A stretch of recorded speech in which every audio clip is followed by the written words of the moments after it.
दोस्तों आज है वर्ल्ड वाइल्ड लाइफ डे। 3 मार्च को दुनिया भर में वर्ल्ड वाइल्ड लाइफ डे मनाया जाता है। इसकी शुरुआत कब से हुई और ये क्यों मनाया जाता है, चलिए जानते हैं। सभी का जीवन पानी और जंगलों पर आधारित है। जंगली जानवरों का अनियंत्रित शिकार और वन संसाधनों की चोरी के किस्से बढ़ने के कारण इसे ध्यान में रखकर इसे रोकने के लिए यूनाइटेड नेशंस ने 3 मार्च 1973 में वन्य जीवन और वनस्पति के व्यापार को बंद करने के लिए किए गए सम्मेलन पर हस्ताक्षर किए। थाईलैंड के बैंकॉक में संयुक्त राष्ट्र महासभा का आयोजन हुआ। इस सम्मेलन में वन्य जीवों की हेराफेरी बंद करने के लिए और इस विषय पर जन जागृति बढ़ाने के लिए 3 मार्च को विश्व वन्य जीवन दिवस के तौर पर आयोजन करने का निर्णय लिया गया। 3 मार्च 2014 में पहली बार इस दिन का आयोजन हुआ। विश्व वन्य जीव दिवस के उत्सव का हेतु। इस दिवस का हेतु बहुत स्पष्ट है। किसी भी कारणवश पूरी दुनिया में लुप्त हो रहे वन्य जीवन और वनस्पतियों को बचाने की योजनाओं पर काम करना। पृथ्वी की जैव विविधता बनाए रखने के लिए वनस्पति और प्राणी सृष्टि बहुत ही महत्वपूर्ण है, परंतु पर्यावरणीय असंतुलन और बहुत से अलग अलग प्रकार के हानिकारक प्रयोगों के चलते बहुत से प्राणियों और वनस्पतियों का अस्तित्व आज खतरे में है। पृथ्वी पर रहते हर सजीव को जीने का अधिकार है। ये दुर्लभ वृक्ष, ये दुर्लभ प्राणी, इन वन्य जीवों का शोषण वर्षों से एक गंभीर समस्या है। अब अगर इस पर जल्द ही से रोक नहीं लगाई गई तो बहुत बड़ी आर्थिक, पर्यावरणीय और सामाजिक असर होगी। वन्य जीवन के अस्तित्व का महत्व। अन्न और औषधियों के उपरांत वन्य जीवन से हमें और भी बहुत सारे फायदे होते हैं। इनमें से एक है ऋतुओं और आबोहवा का संतुलन बनाए रखना।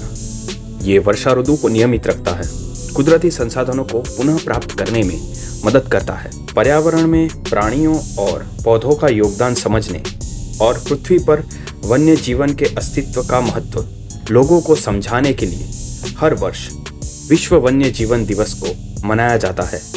विश्व भर में पशु और पौधों की बहुत सी प्रजाति धीरे धीरे लुप्त हो रही है।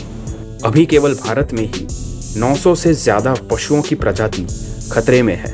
अगर समय रहते हमने इन पर ध्यान नहीं दिया तो स्थिति ज़्यादा खतरनाक बनेगी। इसीलिए मैंने सेव हसदेव अरण्य के ऊपर भी वीडियो बनाई है, लिंक डिस्क्रिप्शन में है।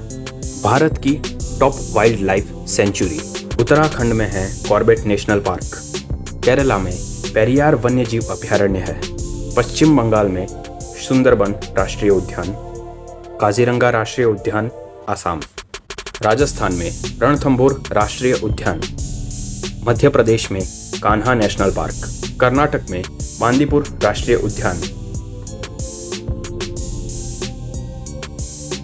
दुनिया की कुछ टॉप वाइल्ड लाइफ सेंचुरी।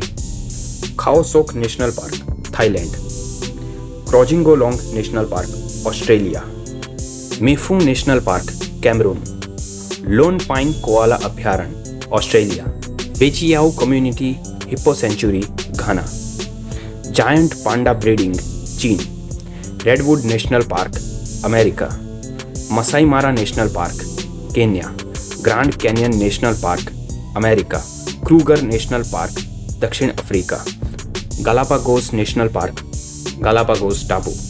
इस बार क्या थीम है? United Nations World Wild Life Day WWD द्वारा हर वर्ष इस दिन पर एक विशेष थीम का आयोजन होता है। इस साल की थीम है connecting people and planet, exploring digital innovation in wild life conservation, जिसमें टेक्नोलॉजी के माध्यम से वन्य सृष्टि के साथ जुड़कर उसकी अच्छे से देखभाल रख सके। इस साल इस मुद्दे पर कार्य किया जाएगा। टेक्नोलॉजी हर क्षेत्र में अपना योगदान दे रही है। अब तो ड्रोन से भी निरीक्षण होता है। पशुओं को GPS ट्रैकर वाले कॉलर पहनाते हैं और उनके आरक्षित विस्तार में जगह जगह पर कैमरा रखकर पशु और पक्षियों की मॉनिटरिंग की जाती है। ये तो बचपन में हमने भी एनिमल प्लैनेट, डिस्कवरी या नेशनल जियोग्राफिक पर देखा ही है। इन टेक्नोलॉजीज के चलते नुकसान पहुंचाते उपद्रवियों से इनका बचाव हो सकता है और जख्मी जानवर भी कैमरे में दिख जाते हैं, जिनसे तुरंत उनको ढूंढकर उनका इलाज किया जा सके। Thank you. Happy wild Life day. जय माता जी।